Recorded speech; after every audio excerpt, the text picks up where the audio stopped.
Welcome back to our second Right Hand, Left Hand podcast. I am John, and this is my boy Josh. We are here today on Wednesday, March 10th, following UFC 259. Jan versus Sterling, Nunes versus Anderson, and Izzy versus Jan Blachowicz. Really interesting main card. Some weird things happened. So we're just going to run through the title fights. We're going to talk a little bit of college basketball today as well. And then we will talk UFC Fight Night this weekend, the return of Leon Edwards. So, Josh, let's start with Jan versus Sterling. Yeah. So before we get with Jan and Sterling, I'm just going to tell everybody how we did for our picks. Go over that, give you a little bit of bragging rights here. So John went 5-2, and I went 4-3, with the losses going to. I lost to Joseph Benavidez, Thiago Santos, and we both lost Izzy, and you just losing the Jan fight. Ridiculous. I should have been 6-1. Jan. Anyways, going into the Jan fight, Jan and Izzy, Jan looked good, man. He did exactly what you said his game plan needed to be to win that fight, and he pulled it off. I mean, the last two rounds weren't close, with Jan taking him down, holding him down there. You could really see the grappling difference and the weight difference there. With Izzy, he looked very content to just kind of stay there. He wasn't trying to move. He was kind of waiting for Jan to give him something, and Jan wasn't going to give him anything. And that's, the first three rounds were that striking battle that we thought. And then it just, after that, the fourth and fifth round were all Jan.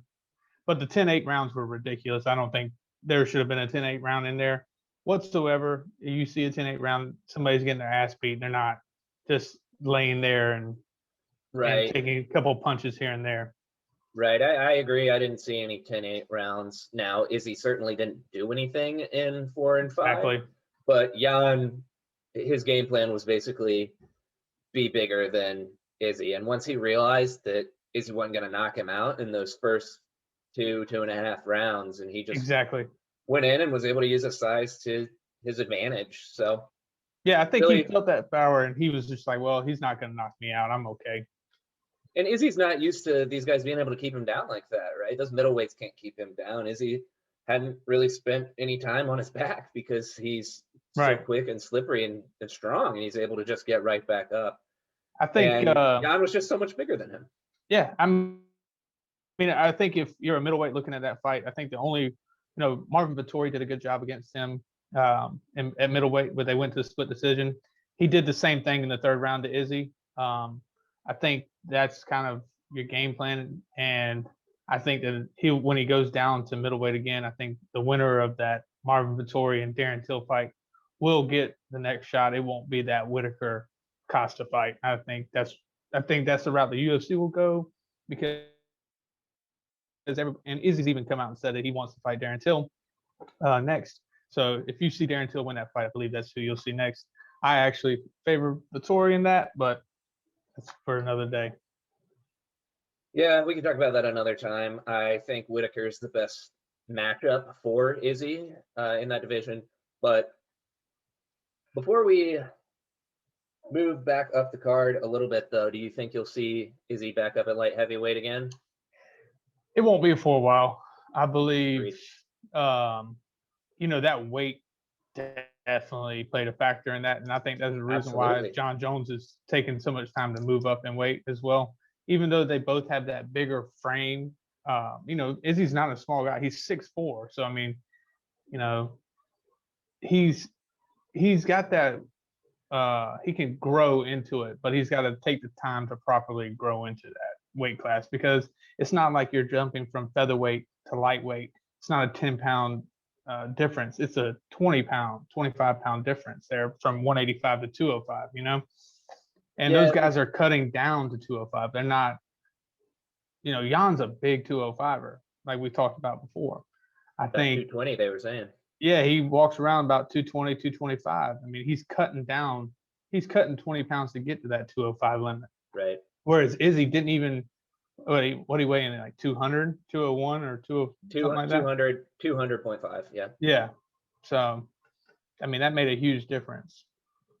Well, we'll see what happens with that. I agree. He needs to take a little bit more time to bulk up if he's going to do that again. I think he's a little bit cocky there, and hopefully he learns some things there.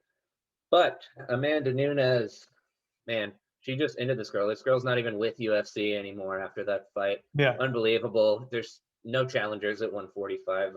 I'm, excited to see her go back down to 135 and fight some people that may actually give her somewhat of a challenge. But she just walked right in and Amanda beat her up. That's all there was to it. I mean, even in our podcast before, I was like, we don't even need to waste our time on this.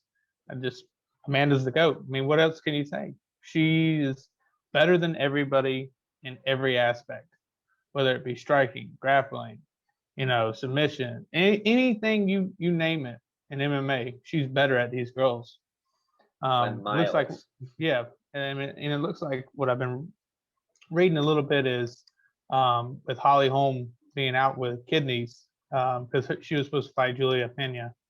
I think they're going to give the shot to Pena next for Amanda at 135. So something new. I mean, do I see her winning? No. Because Pena's strength is grappling. Do I see her out grappling Amanda Nunes? No. I probably see Amanda knocking her out in the first or second round. Absolutely. Nothing against her. Good talk. Amanda Nunes still the best by a lot. Yeah. All right, Jan versus Sterling. Peter Yan versus Sterling. Oh man, that was unbelievable. Listen, I'll take the victory. Yeah, I know you will. But man, I tell you, Sterling, he looked like he was on cocaine out there. The way he was just, the way, I mean, if you looked at that fight again, it was just kind of like he was just he was just throwing just as whatever he could. It wasn't crisp. It didn't look desperate. Pretty. Yeah, he looked like he was trying to rush a finish or rush into some kind of position that he was going to get. And I watched it, like I said, I told you before, I watched it a little bit this morning. He was throwing spinning back elbows, spinning back kicks, and at the time he was doing it, he wasn't connecting with anything, but he was giving his back, to Jan, and Jan was just holding him, blocking everything. He kept his hands up high, never once was in danger. Like I told you before, I scored it differently than the refs. I had a draw for the first round, gave Jan the 2 knockdowns. And then just with the amount of punches and kicks that Sterling threw at him and just the pressure he put on him the first round, I was like, well, I guess I give it a 9-9. I believe most people gave that round to Jan. And then the second round, I gave it to Aljo. Again, with just all the pressure that he was putting on him. Again, wasn't necessarily hurting Jan at any point in this fight, but you could kind of see him starting to wither, that he noticed that Jan wasn't just, he was still right there in his face the entire time. Another thing that kind of stood out to me too is, Aljo was supposed to be this grappling expert, and Jan was going to be, Jan was going to be dominated when it came to the grappling portion of it. That wasn't the case. When I went back and looked at it, Aljo was 1 for 10 on takedown attempts. Yeah, Jan was 6 for 6. I think I mentioned that last week because striker. Jan's takedown defense is spectacular. His lower body is so strong.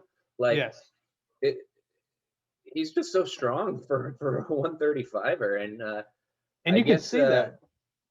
Well, Triple C sent out a tweet saying, calling both of them out and saying that he's coming back. So could be interesting if winner of a rematch between those two guys, between Jan and Sterling, would fight a Henry Cejudo. Yeah, I like Jan in the rematch. I think he gets it done. Agreed. Probably late in the 4th round. Like, he was probably going to finish him in that round, I believed. I mean, right around that 2-minute mark is when you could really see Aljo fading big time. And just, he was eating punches. And I believe if he would have just let him up instead of staying right there in that position, I think he would have finished him. Absolutely. I mean, I don't think that I didn't have Sterling winning a single round. To be honest with you, he did throw some volume, like you said, but he just didn't connect on anything. So, I'll be interested to see the rematch. But like you said, I got Jan all the way in that, and then I'd love to see Peter Jan fight Henry Cejudo after that. Well, for me, I'm really interested in seeing hopefully Corey Sandhagen versus TJ Dillashaw. I hope that's because Sandhagen's the odd man left out. He should be fighting for the title next. The way Yeah, but I he's mean, you looked. get a guy like Triple C coming back, and that's the fight that That is UFC is going to want to make. if he Especially does come back. I mean, yeah, right. He tweeted it. That doesn't mean anything necessarily, but I mean, yeah, a lot of those especially guys not tweet a lot of frame, things. but well, that's true. That's very true. Especially John Jones. He's been going nuts lately. But at any rate, you want to talk a little bit of college basketball? Break it up before we get to Leon Edwards.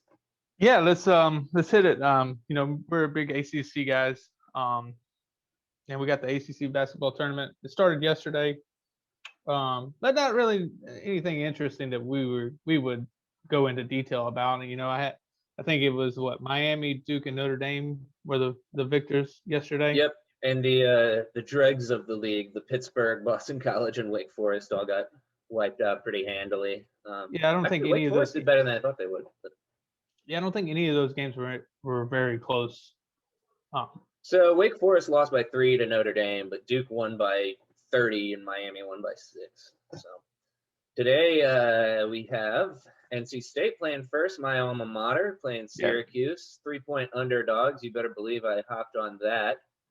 And then your guys, the Tar Heels, going to be playing this evening. They're playing at 9 tonight against Notre Dame. 9 Eastern, yeah. So as soon as we get off this call, I'm going to crank up the NC State game in the background while I do some work. But I'm sure you're picking Carolina. Now, are you picking Carolina against the spread? They got, hang on, let me scroll down here. North Carolina's 6.5-point favorite against Notre Dame. That's not a bad line. Yeah, I like that. I think they played it earlier in the year. I haven't really been able to watch too many of their games, just with the babies. A lot of them come on at around their bedtime, so it's hard for me to watch them. But when I do get a chance to watch them, I notice that it's same old Carolina style. Bigs dominate the paint, offensive rebounds, second chance points, always something, and we can't shoot threes. So, I mean, we have one or two players, and really just one this year that can shoot the ball really well, and Kerwin Walton. And then and Caleb Love, he's a young point guard, and it just really depends on which one shows up. If it's the one that goes for 26 against Duke or the one that goes for 0, who knows? Right, you guys have had pretty inconsistent guard play, and that's a huge deal in college basketball, especially tournament time. Yeah, especially tournament time. Now, I think Carolina will beat Notre Dame pretty handily. Carolina's the number 6 seed, so they're in the theoretically easier half of the bracket with the top 4 seeds in the ACC get double buys. And so Carolina and NC State were both single buys and are playing their first game today. So assuming Carolina wins today, which I think they will probably pretty handily, they'll have Virginia Tech next up tomorrow. I think they probably win that game as well, given the way Carolina's playing right now. But then the big matchup would be on Friday evening, which would be most likely Florida State, the number 2 seed, versus the winner of the Virginia Tech and Carolina game. And Carolina does match up relatively well with Florida State compared to a lot of teams in the ACC, just because of the talent that Carolina has in the front court. They have some real talented big men. So I took a future on Florida State to win the tournament plus 275, and I think Carolina's probably their biggest roadblock. Yeah, absolutely. I talked to you a little bit before, and I have Carolina going to the championship game, losing to Virginia. I don't know what it is with Virginia. Every year we can't beat them, so I just threw that in there. I think if we do get that far, I think it definitely helps Carolina's seeding in the NCAA tournament, which would be huge. Especially to have 2 wins over a Florida State team that's really talented this year. Let's see here, but let's enough of the Carolina talk because your boys are playing right now, and I don't know if you know the score yet or not. But how far do you have them going in yours? So I didn't fill out a bracket. They were able to beat Virginia a couple of weeks ago. So NC State's best player, Devin Daniels, blew out his knee about a month and a half ago. And so NC State's a really young team, lots of freshmen.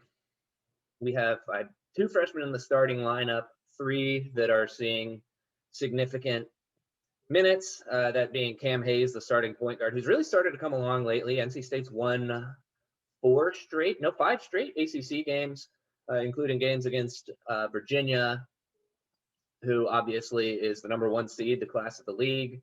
And then they were able to beat Notre Dame and Pittsburgh, Boston College, who are kind of towards the bottom of the league. But it was really impressive to see those freshmen get out there and get the win. Darion Sebron's another freshman.